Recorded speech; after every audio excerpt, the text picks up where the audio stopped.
Muy buenos días, ¿cómo están? Espero que estén todos muy bien. Los saluda Malaysia Anjali a todos ustedes. Gracias por estar ahí, por siempre compartir, ¿sí?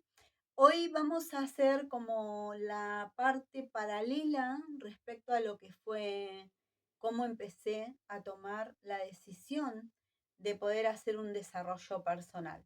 Y esto tiene la mano de lo que es la parte espiritual, de lo que yo hablaba, en lo que a mí me fue como una columna principal, la creencia en que tenía derecho a escribir mi historia por todo lo que venía escuchando hace años, cómo fue mi resiliencia de a poco, la parte emocional, la fe, por qué me pasó esto.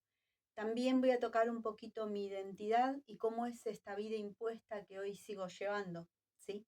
Todo esto lo voy a decir para que ustedes vayan como teniendo idea de qué es lo que me fue pasando. Bien, arrancamos. Acá estoy para ustedes y les voy a dar de corazón lo más que pueda para ver de qué manera a otras personas puede servirles como eje para poder elegir y si les puede servir como para poder indagar más en ustedes mismos. Les voy a contar y voy a ser honesta que todo lo que se desarrolla en mi vida, desde siempre, perdida la memoria y no perdida, siempre fue como muy natural del sentir, ¿sí? Todos los acontecimientos de mi vida fueron elaborados desde ahí. Desde que tuve también la memoria perdida, igual hacia elecciones, como quise casarme, quise tener una familia. Siempre fui una persona de poner esto al 100. Nunca fui una persona tibia. Tampoco lo voy a hacer ahora, mucho menos, al contrario, por esas razones que me brindo de esta manera. Comprendo muy bien de todo el aporte importante que soy para muchas personas, para que se destape el silencio en muchos de ustedes. Sé que soy una voz resonante de muchas personas que aún no pueden hablar. Sé que soy la voz resonante de hijos que han venido a este mundo y no saben que son efecto de una violación. Sé que soy el referente de una persona que pudo volver. Eh, Volví, me recuperé desde las cenizas. Si alguien a mí me pregunta los procesos y algunas cosas, lo que siempre voy a decir desde la parte genuina. No estoy sola en este camino, lo dije 100.000 millones de veces y lo voy a seguir repitiendo siempre. Y aunque alguna vez estuve 2 años en la oscuridad absoluta, sin creer en nada, sin fe, sin nada, después de hacer mi catarsis, que entré como en un túnel muy oscuro, donde la lógica me decía, está bien, está lo espiritual, está bien, por ejemplo, no quedaste embarazada de violaciones,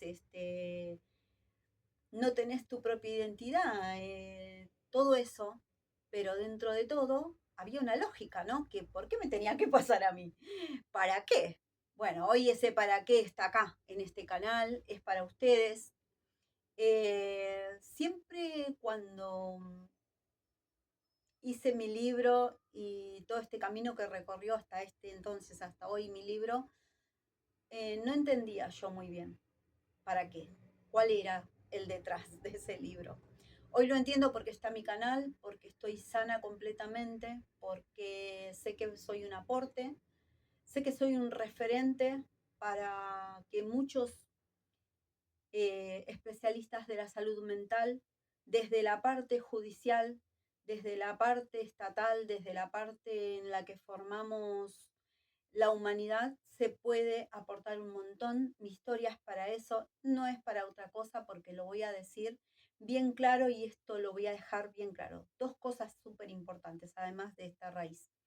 No creo en la justicia humana, porque en mí nunca se ejecutó, y también les voy a dejar bien claro que sin mi parte espiritual hoy yo no estaría parada donde estoy y sin el recorrido de mis terapias. Mis terapias fueron elegidas por mí, cada una en su momento. La primera fue mi terapeuta, el licenciado Oscar Vázquez. Luego, con los años, ya para el 2014 más o menos, hasta el 2015 fue mi terapia de violencia de género, que decidí hacerla por medio de lo que es del Estado, porque la verdad que me parece que es un ejemplo de mi parte, seguir haciendo pasos para que la gente los pudiera también continuar. Esto quiere decir que me encantaría que las personas que tienen miedo lo hagan. Con miedo y todo, porque yo lo hice con muchísimo miedo y en este momento sigo teniendo mis miedos. Si yo dijera otra cosa, estoy mintiendo. En este momento, aparte, igual estoy temblando porque estoy diciendo cosas conscientes, me dejo llevar por mi alma y esto es lo que hago, ¿sí? Entonces también les quiero contar, la tercera terapia fue con eh, mi terapeuta desprogramadora, ¿sí? Que la nombré en otros videos, con Carmen Bañales, que hace desprogramación. Ella es de México. Ella me regaló la terapia y terminó como de ponerle la frutilla a la torta. Y es donde yo digo que se creó una autopista y ahora tenemos una Ferrari, ¿no? Estoy hablando desde la mente, desde la claridad, desde donde, con miedo y todo, donde puedo temblar, pero yo me voy a brindar igual, porque ella me hizo verme en todas mis caras, me hizo acomodar las emociones para que estén ahí y me hizo ver que mi vulnerabilidad era, sí, la fuerza que yo pensaba que era una debilidad, era una fuerza muy grande y ella me terminó de sellar ese pensamiento, porque yo ya lo tenía hace 2 años antes de conocer a Carmen, pero ella me lo selló y para mí fue maravilloso. Por eso es que estamos acá. También les voy a contar hoy, esto es muy importante, que cuando denuncié con mi libro de lágrimas talladas en el alma en el 2012-2013, lo hice, fue en el 2013, lo hice presentándome voluntariamente, llevé mi libro como prueba, está en prueba de expediente, y también le quité el secreto profesional a mis 3 psicólogos, por si alguien los necesitaba. Bien, autenticidad toda, exposición en carne, absolutamente, la verdad que hay veces que no me gusta, sé que es necesario, sé que este es un legado para mis hijos, para los 4, sé que este legado es para mi nieto, que acaba de nacer hace poco tiempo, sé que este legado es para cada uno de mis sobrinos, sé que es para cada uno de mis hermanos, porque también ellos son víctimas, igual que yo. La diferencia es que todavía no lo saben, o no se atreven, o siguen silenciados, o no sé qué pasa. La verdad que no puedo hablar porque desde mi punto, cuando recuperé la memoria, y soy la única de la historia que pierde la memoria, la congruencia de la lógica me dijo es hasta acá, hice mi catarsis, me dediqué a mí y ahora les cuento el cómo fue. Les cuento cómo me hice resiliente. Yo ya les decía que cuando yo apenas quedé embarazada de quién es hoy mi tercer hijo, que está vivo porque tuve otros embarazos también, en algún momento se los voy a contar, hoy no, ¿sí? Pero en total yo tuve 8 embarazos. Y tengo 4 hijos vivos. Bueno, cuando hoy ya son 29 años, yo ya desde esa época, desde el embarazo de él, ya leía la Biblia, venía investigando y viendo qué podía hacer de mi vida. Me sentía inquieta, sabía que tenía hijos y tenía responsabilidades y empezaba como a avistar un poco de que yo podía ser una mamá buena, que podía ser una mamá responsable, que podía ser buena conmigo. Obvio, los años que yo viví con la pérdida de memoria y tener una expareja donde dentro de mi hogar había violencia psicológica al 100% y violencia física en algunos momentos también hubo. Entonces, tanto a mí como a mis hijos. Entonces, lo que quiero decir es que no fue fácil para mí. Y entonces es como que encontraba un pedacito de asfalto donde caminaba y lo creaba y caminaba sobre ese asfalto y de golpe caía en pozos muy oscuros y no era estable ni mi psiquis ni mi situación. Yo en esos momentos no trabajaba, es cuando al poco tiempo empiezo a recibir también después el plan, que nace mi último hijo, el más chico, y la situación de vivir en bajos barrios donde no hay recursos, donde sos una persona, en mi caso, estoy hablando de mi caso especial, donde estoy ante la vulnerabilidad de no saber nada más que apenas reconocer algunas letras y escribir y leer apenas los que me enseñaron a mí a leer. Siempre digo que fueron mis hijos. ¿Por qué? Porque cuando quedo embarazada de mi tercer hijo, aparecen unas personas que enseñan la Biblia, me empiezan a enseñar y yo leo a la par de mis hijos.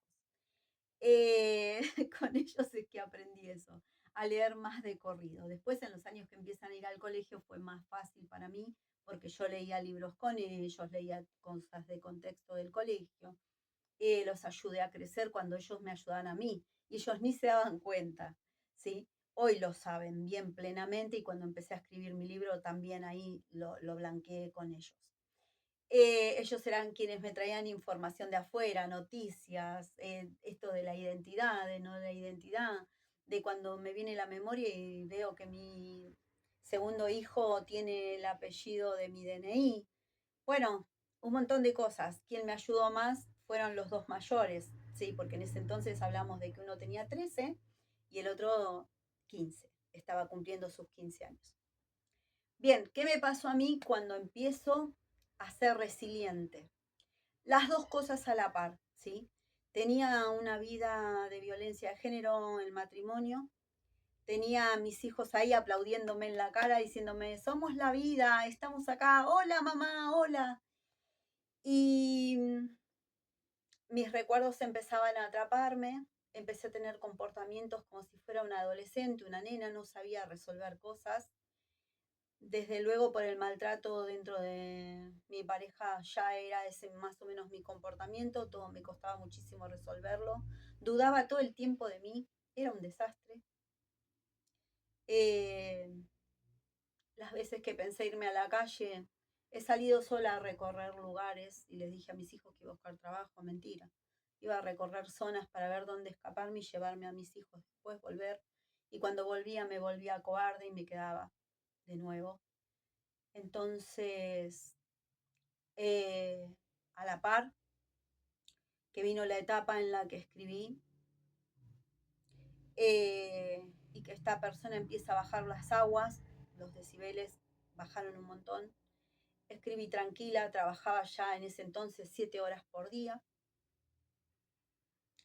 Y no era solo querer ir en bicicleta y no poder usarla, porque tenía que andar en bicicleta y me volvía a la mitad del camino llorando y la mitad arriba de la bicicleta. De golpe de andar en bicicleta quedo anulada y no podía usar la bicicleta. También les cuento que en esto que me volví gris y que dormía poco, empiezo a usar la computadora, empiezo a ser la alumna de mis dos hijos, uno preadolescente y el otro entrando en la adolescencia. Eh, ellos se vuelven tristes también. Fue una etapa difícil, entonces, como yo veía todo ese dolor, y para mí fue súper difícil contarles, y les conté cosas peores que ni siquiera están en el libro, pero tenía que hacerlo, porque mis hijos 3 o 5 veces por año veían a mis hermanos y mis sobrinos y tuve que dar una razón lógica de por qué se tenía que terminar todo eso y les dije que yo estaba escribiendo mi libro, que estaba escribiendo toda esa historia, que yo iba a hacer algo con eso, que estaba tomando decisiones, que las cosas habían cambiado. Y fue muy doloroso porque sentí que tenía que matar partes de la inocencia de mis hijos y eso me pesó muchísimo y me dolió. Todo ese dolor más recordar mi pasado, pero también fue fuerte porque me hizo sobrevivir, usar otra vez esa palabra de sobrevivir y recordando la historia me daba coraje. Por momentos cada vez tenía más coraje, más coraje, más coraje. Estaba ganando dinero, estaba escribiendo mi historia, estaba siendo honesta con mis hijos, no sabía hacia dónde iba. No era fácil, pero es lo que hacía. Y por eso trataba de tener pequeños espacios con ellos en los que pudiera de compartir una merienda, de acompañarlos quizás al colegio, de esperarlos con una comida que les guste, de mimarlos, de estar alguna vez. Eh, También fue la época que más trabajé porque mis hijos no tenían casi ni zapatillas, recién me mudaba y no teníamos ni muebles. Era un gran tema todo y me di cuenta que más allá de que si a mí me dolían las cosas, me ponía en el lugar de ellos, ¿no? Y yo decía, es verdad, yo casi no duermo, tengo que trabajar, tengo que ir, venir. No es fácil para mí la vida, no me pude apoyar en mi expareja en ningún momento, escribía y no le dejaba leer mi historia y les voy a contar la verdad, él leyó mi historia una vez publicada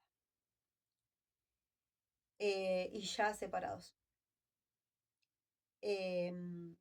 También les voy a contar que esos momentos en los que yo miraba a mis hijos así mientras ellos me aplaudían en la cara y que era la propia vida, llamándome todo el tiempo, me di cuenta de que si yo tenía dolor, no importaba. Y me hacía acordar a todo lo que había vivido de chica, ¿no? De cuando torturaban a mi hermana.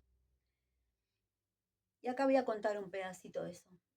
Eh, Mi hermana era chiquita.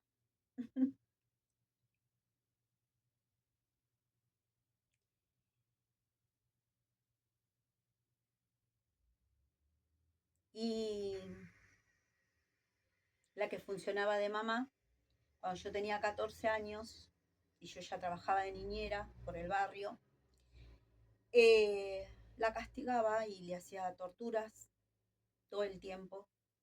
Y por ello llegaba, no sé, a las 9 de la noche, era un día de 3 grados bajo cero, y mi hermana estaba descalza en el patio, barriendo un patio que, para que ustedes se hagan una idea, de 10 metros por 6. ¿Se imaginan a una nena chiquitita? Que yo creo que a ella le llevo como 6 7 años. 6 seguro. Yo con 14. Y mi hermana siendo una nena, una bebé. La escoba parecía una máquina gigante al lado de mi hermana. Y entonces yo llegaba y me la encontraba en esas situaciones y esperaba a que esta señora, nuestra madre, se duerma y yo le cocinaba a mi hermana porque tampoco le daba de comer ella. Quería que mi hermana se muera. Eso también es asesinar a las personas. Y cuando alguien te tortura es para matarte. No te torturan para hacerte sufrir un poquito. Eso no existe. Entonces, en esos momentos me nacían corajes a mí. Y bueno, me quedaba despierta hasta tarde. Entonces le hacía de comer a mi hermana y la que limpiaba era yo. Y a mi hermana la metía en la cocina y la atrapaba con ropa, con lo que podía. Esa es mi personalidad hasta hoy. Por eso que yo esté dando hoy lo mejor de mí en un canal de YouTube forma parte de lo mío.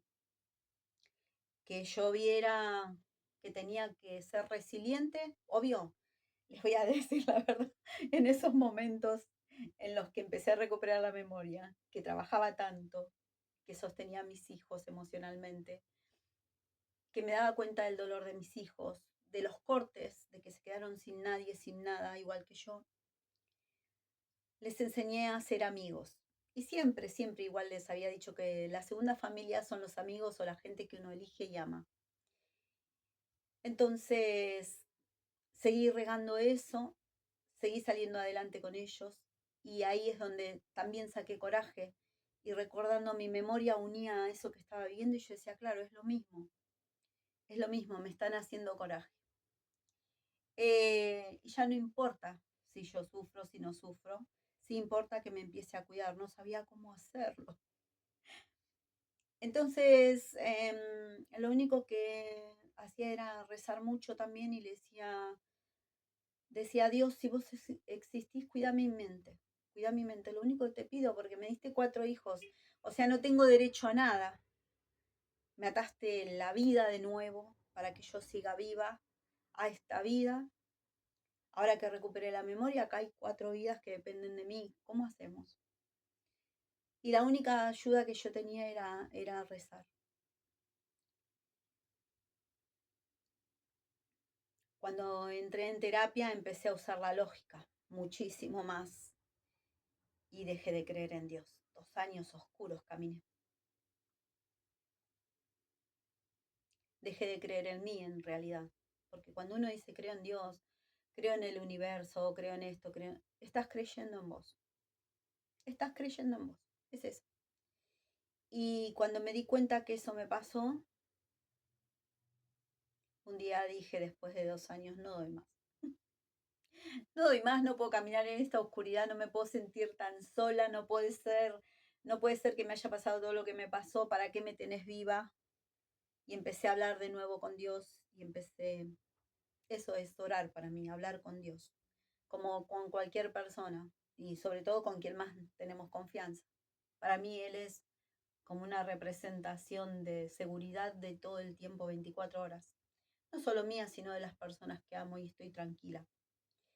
Así que volví, aunque me parecía injusto y más de una vez le decía, no sé qué estás haciendo, pero bueno, vamos. Y por eso también ahora en este tramito toqué lo de mi libro. Y obvio, mi libro sin este canal estaba incompleto. Y no importa lo social, ni lo que piensen las personas, ni lo que pasó. Lo que importa es que esté completo. Está completo con todo esto. También contarles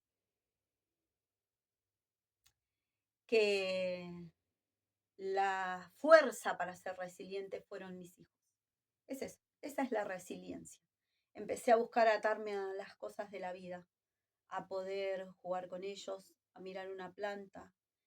Tenía a mi gata que murió ya hace un tiempo atrás, la tuvimos 21 años. Ese animal es una gatita que mis hijos trajeron un día, la rescataron de la esquina de la escuela donde iban. Estuvo 21 años con nosotros y a mí me enseñó el amor más puro. Y en los momentos en los que yo tenía que hacer esta columna de reconstruirme, ella estaba conmigo todo el tiempo. Y si yo me sentaba en la máquina a escribir, cuando aprendí a escribir en la computadora, la gata corría y jugaba por la casa con mis hijos como un niño más. Aprendí muchas cosas de ella y eso yo sentía que era la conexión con la vida, igual que los ruidos que hacían mis hijos y todas las cosas, y empecé a pegarme a las pequeñas cosas. Empecé a dejar de esta cosa superficial que tenemos de que si me levanto me tengo que peinar, me tengo que maquillar, ay, qué importante que es que me compré esto, ay, qué importante que es que compré aquello. Empecé a dejar eso de lado. Obvio, siempre quiero lo mejor y luché por lo mejor para mis hijos, pero no era la prioridad era que ellos estén bien en todos los aspectos y eso era importante, pero no lo más importante.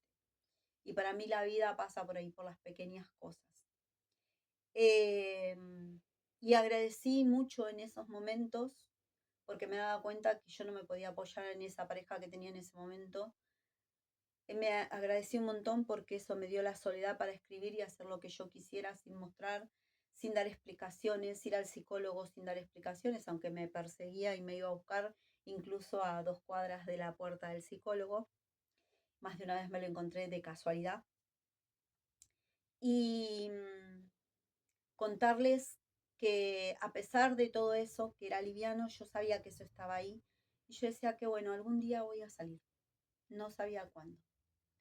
Si ustedes me preguntan cuándo salí de todo esto, cuándo me siento que estoy plena, es hoy. Hace un tiempo largo a esta parte. Eh, tiene que ver, tiene que ver con acomodarme a mí misma, con respetarme a mí misma, con seguir con estas pequeñas cosas que tiene la vida, de pegarme a lo bueno de lo que hay y de vivir con lo que hay, porque eso es importante. Es muy importante, es algo que yo aprendí. Mis emociones no eran, nunca fueron muy elaboradas, ni fui una persona muy estable emocionalmente en el sentido de decir, si tengo que expresar algo, lo expresaba en ese sentido, ¿no? Mis hijos les ha pasado que, por ejemplo, me pasó una vez, entró una pequeña laucha re chiquitita a casa y yo del pánico que tenía y estaba recuperando la memoria, empecé a los gritos y es el día de hoy que se acuerdan y es el día de hoy que se ríen y ya saben que si me asusto grito, pero grito como si fuera una criatura, o sea, no es que estoy, ay, soy estable emocionalmente, yo domino mis emociones ahora, no, la verdad que siempre fui muy emocional, muy apasionada y muy demostrativa. Entonces, la verdad que en esos momentos duros también fue duro, pero no solo para mí, para ellos también, porque si me había vuelto gris como me volví en su momento, también mis hijos tuvieron que ver ese lado gris. Y voy a contar una anécdota así rápido, también para que se hagan una idea. Un día se me juntaron muchas cosas, tuve que ir al médico, uno de los chicos había tenido fiebre unos días antes, todo muy junto.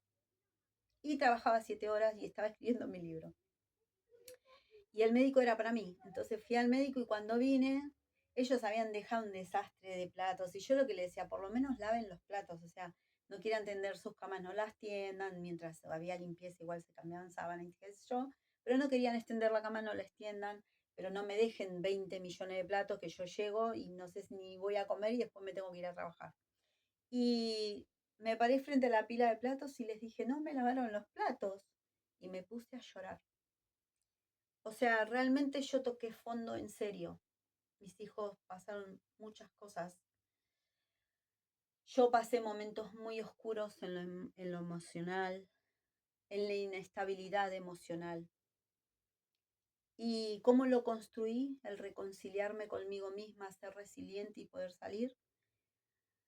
Viendo ese pasado como era este presente en ese momento que estaba en familia y con mis 4 hijos, y una familia como la que tenía, con una expareja, la verdad, lamentablemente, de esa manera. Y tenía que sortearlo y decir, bueno, voy a vivir de este día lo mejor posible. Y ante él me callaba muchas cosas, no con mis hijos, sí con mis hijos charlábamos muchísimo, les explicaba todo, les decía que yo veía las cosas, que le iba a buscar la solución.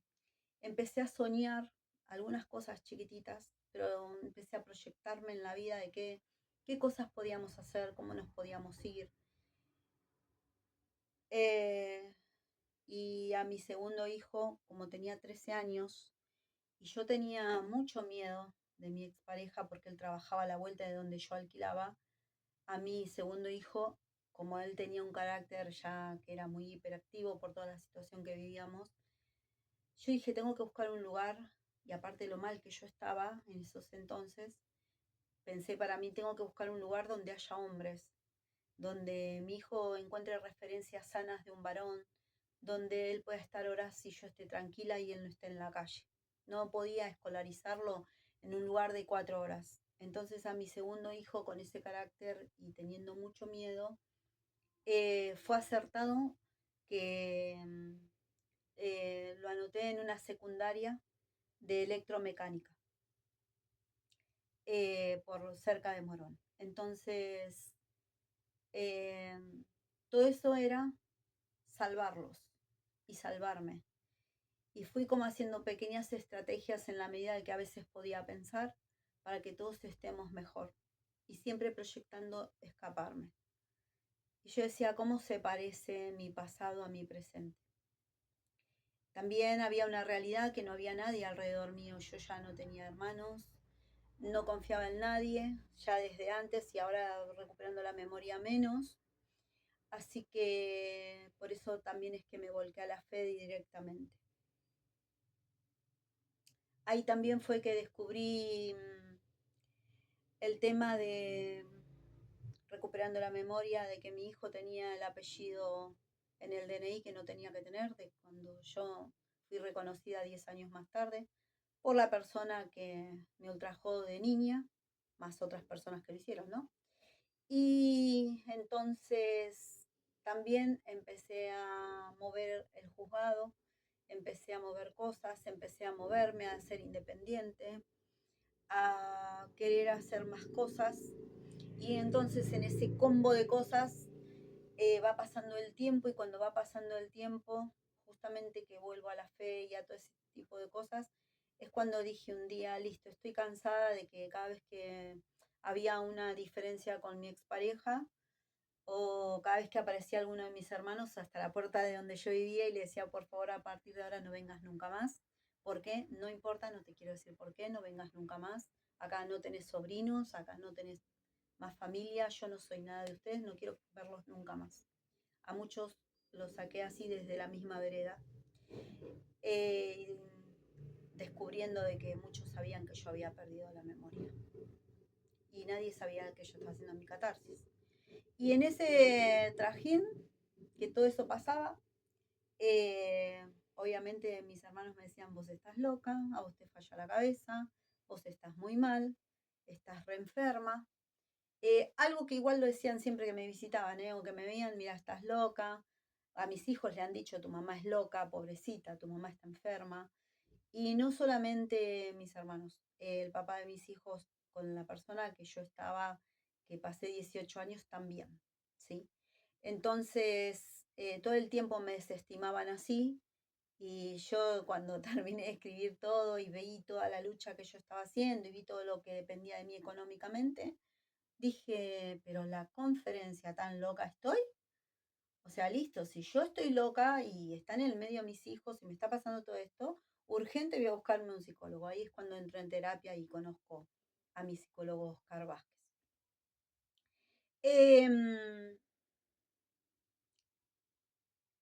Y es donde se empieza a formar más mi carácter, más todo este coraje se empieza a levantar. Noches oscuras, con algunas cosas que les acabo de puntualizar y contar acá. Les voy a decir que con eso de que yo no era estable emocionalmente, lloraba muchísimo.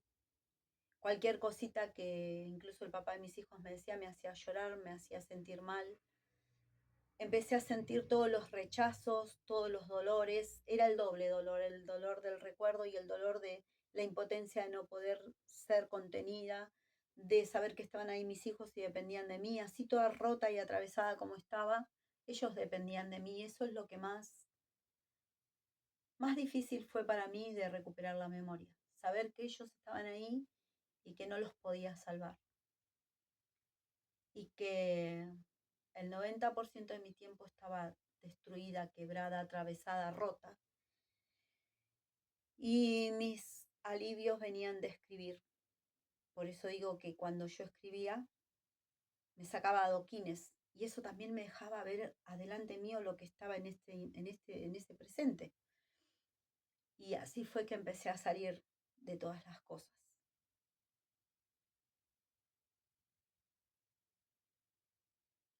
Tengo una vida impuesta, pero estoy en una etapa en la que estoy bien parada, puedo elegir y puedo hacer cimientos nuevos. Estos cimientos nuevos los comparto acá con ustedes. Si alguien lee mi libro, obviamente que va a encontrar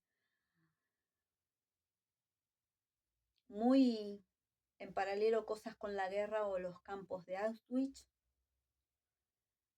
con nenes, atrocidades, pero también contarles que dentro de todo hice lo mejor que pude, doy lo mejor que puedo y lo voy a seguir haciendo. Vivir con una vida que te impusieron, que no elegiste para nada porque nací así. Me obligaron y me tiraron a la basura, así que me obligaron a vivir basura. Conocí, dentro de todo, a pesar de que no me drogué, no estuve en banditas, no hice nada raro en mi vida. Obviamente por consecuencia de ignorancia caí en manos de personas muy crueles. No solo el matrimonio de 18 años que pasé con una persona que es un psicópata, sino que también mi primer matrimonio, y por eso es que le adulteran la identidad a mi hijo, de un principio, poniéndole un apellido que no tenía que ir para mi hijo, es porque, y ahora lo voy a contar, había un respaldo. Primero, esa persona a mí me lleva más de 11 años, el que fue mi primer matrimonio, ese hombre. Y tiene una hermana que apenas nació mi primer hijo con esa persona, ella se recibe de abogada y no es abogada de familia. Entonces, hay gente que se cree impune. Y hoy, ante todas estas cosas que estoy contando, y que de nuevo digo, ojalá le sirva a alguien, algo de lo que cuento, con que impacte a una persona, con que alguien hable, con que alguien pueda ir modificando de a poco su vida, me siento hecha. Hay personas que se creen que pueden estar por encima de las demás personas. Y hoy, por eso cada vez estoy más aferrada a la fe.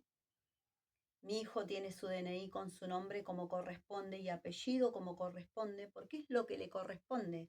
Además, esta persona estaba casada conmigo. Yo no fui una noche de casualidad.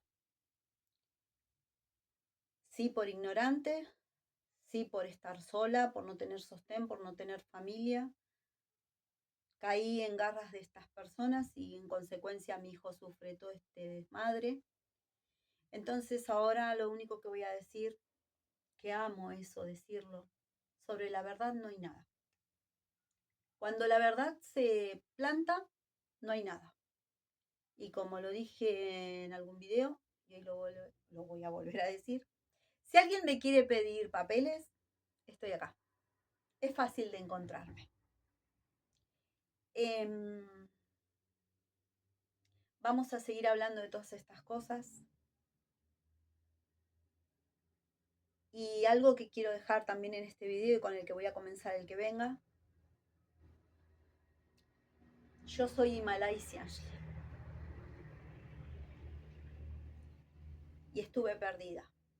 Y no sé quién es mi padre. Y no sé qué va a pasar con todo esto que estoy brindando. Está hecho por el más alto bien. Lo hago con muchísimo amor, que es más fuerte que el coraje. Tengo muchísimo amor, muchísimo amor. Mientras viva, esto es lo que voy a dar. Sé la importancia de todo lo que estoy brindando, por eso me atrevo. Y voy a dejarlo acá. Los saludo a todos. Mi corazón entero con ustedes. Nos vemos en la próxima.